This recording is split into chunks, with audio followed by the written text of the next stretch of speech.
Well, I remember hearing the story of this girl who was shot on her school bus. And I have young kids, and I said, how could that happen? Who would shoot a girl on her school bus? And I was horrified, and then I followed the story of her recovery. And then I sort of forgot about it.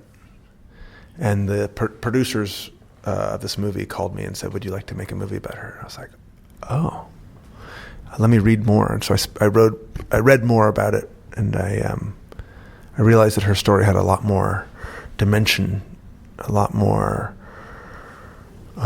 meaning to it than I had originally understood.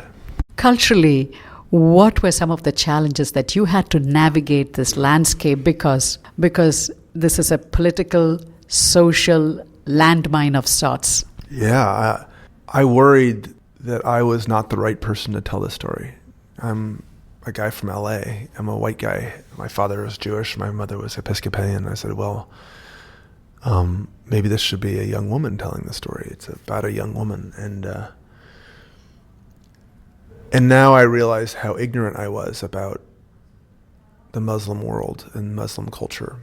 And I feel so lucky to have done it because it's opened up this world. And I thought I was pretty informed, but I really wasn't. And it's been a real gift for me to sort of meet this family from another part of the world.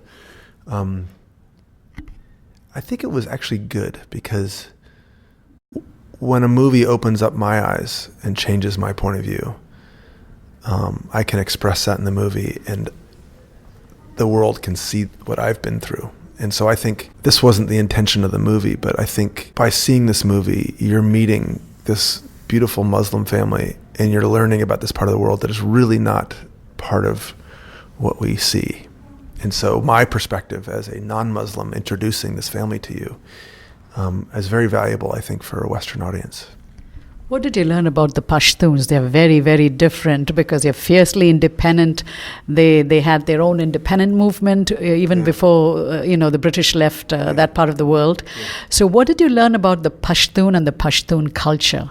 Oh my gosh, it's wonderful. And the Pashtuns are in Afghanistan, and they're in Pakistan and all over. And some people even call them the Jews of the East.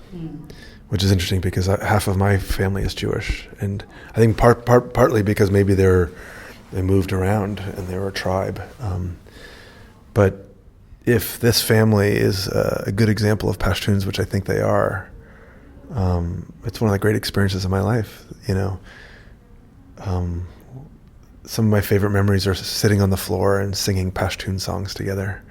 Once in a while, I would sing a Bob Dylan song; they would sing a Pashtun song, and the culture of Pashtunwali, of the cultural pride, the duty to the rules of how to treat your guests. It made my family treat our guests better, and my children get to see this beautiful culture. And just last week, Torpakai, Malala's mother, sent these traditional Pashtun clothes for my daughters. I'll show you a picture of them, and they're so beautiful, and the colors, like the colors that you're wearing now, are just so beautiful. And it sounds so simple; it doesn't happen very often.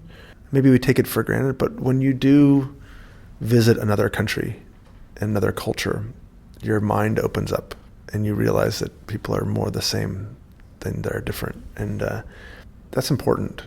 I think we forget that, and the news reports we get from this part of the world are often scary, violent images, and so we think that world is, especially the Muslim world, is a scary, violent culture, and it really isn't.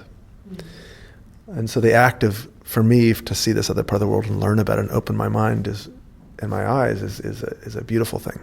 And I feel so lucky to have done it. You can listen to this and other interviews on our website, kamlashow.com, KAMLASHOW.com. You can watch our TV interviews on our YouTube channel, and you can follow me on Twitter. I'm at Kamla. If you have any questions, suggestions, or feedback, please feel free to send them to us. And as always, thank you for tuning in.